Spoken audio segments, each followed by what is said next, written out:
Okay, so let's go a little bit further with extensions. Now, as you saw from the last part, I had to take my left hand and use it to play the triad, just so I could take my right hand and to be able to cover the extensions. Now, fortunately, when we actually voice extensions in music, a lot of times we'll omit or take out certain notes.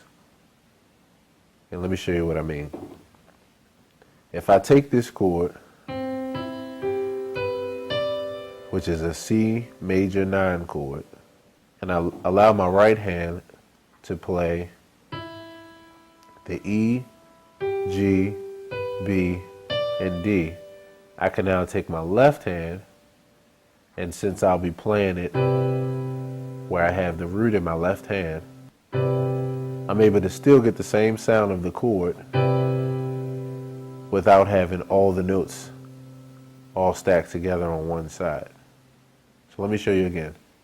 Here's a C major 9 chord. If I take out the C from this side and I allow my right hand to play that E, now I can play the C with my left hand and I still get the same sound.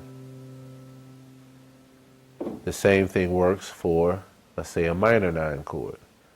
Here's a C minor chord, here's our 7th, and here's our 9th. If I take this chord and I take out the C and I allow my right hand to play the E flat, the G, the B flat, and the D, now my left hand is able to play the root, which is the C.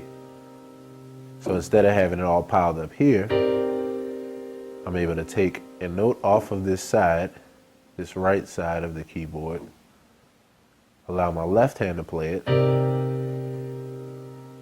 and I still have the same sound. Now the reason why this works is because this chord is a C minor 7 chord. And I'll play it this way again. So C is the root of this chord. So as long as I have C in my left hand, I'm able to still have the sound of this C minor 7 chord, C minor 9 chord rather. And I just spread the notes out.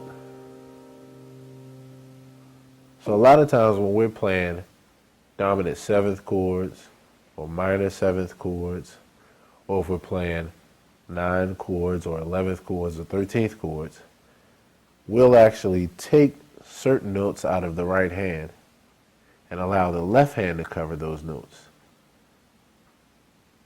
A lot of times when you play a chord, you don't necessarily have to have the root of the chord in the right hand. You can have the root of the chord in the left hand, because for the most part, you'll be playing it in the left hand anyway, as far as your bass note. So that allows you to omit or take away notes from the right hand. A lot of times when we play a dominant 7th chord in gospel, we'll take the chord, we'll invert the chord, and a lot of times we'll take this B flat, which is the 7th, and instead of having it on the top, we'll have it on the bottom of the chord. So that means taking it from there and putting it down here. Now if I put the C in my left hand, I still get the same sound. And since I'm playing the C in my left hand, I can take the C out of my right hand. I don't have to double up on it. And I still have the same sound. And we use this sound a lot in this kind of progression.